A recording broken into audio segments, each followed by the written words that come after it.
name's Josh Eggleton, and I'm essentially a chef in Bristol, a chef operator. Always been based in Bristol. I'm cooking here just outside. And a month ago, I was probably running 6 what we call outlets in Bristol, from the Pony and Trap in Chew Magna to Salt and Malt, Chew Valley Lake, Salt and Malt, Wapping Wharf, Route at Wapping Wharf, Kensington Arms in Redland, and Yurt Lush at Temple Quay. And I'm also involved heavily in Bristol charities, so Caring in Bristol, which we're going to talk about, I expect.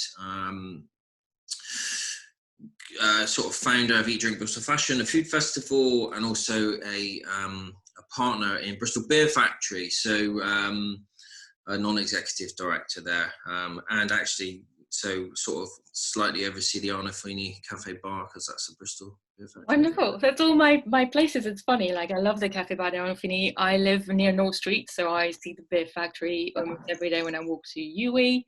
And Ben Richardson is a friend of mine. I just interviewed him now, so oh really? Yeah, so I'm working closely with Ben. Yeah.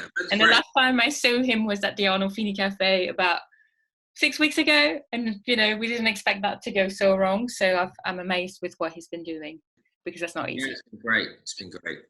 Simple question, like how did this weird, tragic, difficult time completely change your schedule, and how did you manage to keep on producing food and help around with the union? We had I have an extensive number of staff, about 250, and they have all been furloughed now.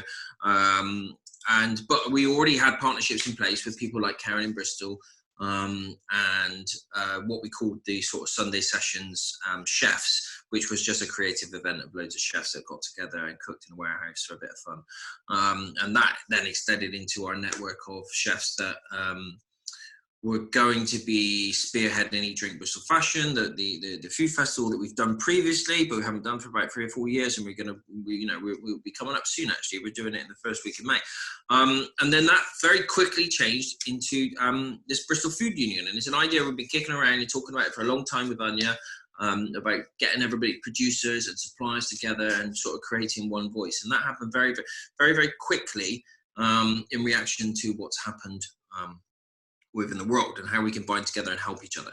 And so, very quickly I found myself working virtually full-time with Caring in Bristol to launch the Cheers Drive initiative. And that is essentially delivering 3 meals a day to a vulnerable or homeless person that's been rehoused in a hotel or a hostel, so they've got the ability to self-isolate. So we've got 3 kitchens running in the city doing that. And again, big strategic partnerships there. Dom from Pasta Loco is picking up a lot of slack there, doing a lot of work myself with my teams, all volunteers, by the way, and Shona Graham from Emmeline as well, is running a kitchen. We're all running it on a daily basis and producing about 1,000 meals. So we were really quick to react there, really quick to get stuff done, and that's amazing. Yes, it's absolutely impressive, because as you were saying, you're all volunteers, and this is a very stressful moment. And you don't know how you'll be able to reopen your business when everything's going all right. If the government or the local authorities are going to be able to help. So how do you cope? I mean, is it the positivity? Like, is it some sort of magic? Is it because everyone is so helpful, and is it solidarity? Do you have a magic potion that you can recommend to people? Good. No, you know what? Peaks and troughs, ups and downs, and sometimes you get really positive days. And working with people's great, and and I think it's important to say the core people within the Caring in Bristol team are being paid for bringing the whole thing together, but predominantly run by volunteers. So how do we? I think, for me, I take a great deal of pleasure in feeding people and looking after people, and that's good for me to have the ability to get up and go to work in the morning. At the moment, in this time of need, is really great, and being able to kind of still connect with food and feed people is really sort of therapeutic, and that's good for your mental health.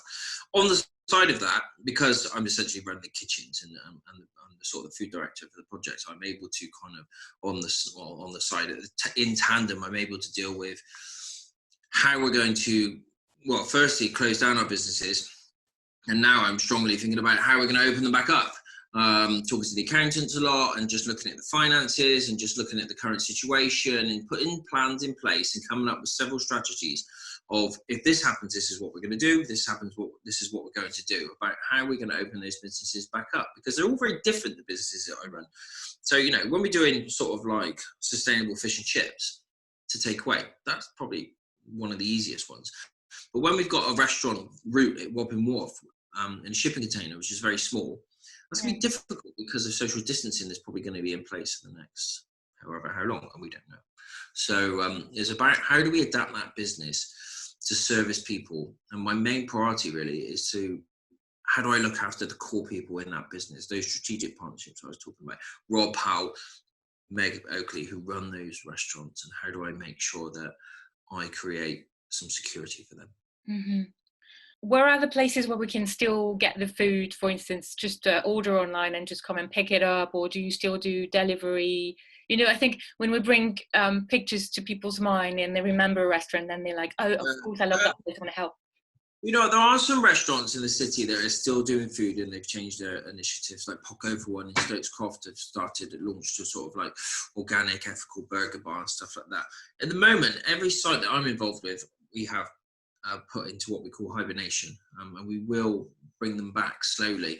But at the time, I was kind of a bit concerned about staff, and you know, I wanted to create security for the staff, so we put them into furlough, and also I wanted to actually focus on the Caring in Bristol projects, where we start feeding as many people as possible. So that's gone for a month now, and now that's really going really well now. We've got that organised, and I'm starting to think about how we can create initiatives to bring some of our sites back to feed people. But we're not doing that at the moment, but probably by June I would imagine that we would be. Yeah. I'm still really seeing how it's going to play out, and just want to make sure we make the right decision and we don't rush into anything. Right. But there are still restaurants, independent restaurants in the city, feeding people, and they can order food online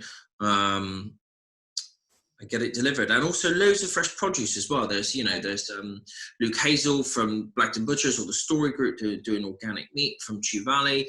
David are doing veg boxes. There's loads of initiatives that are happening. Thank you very much.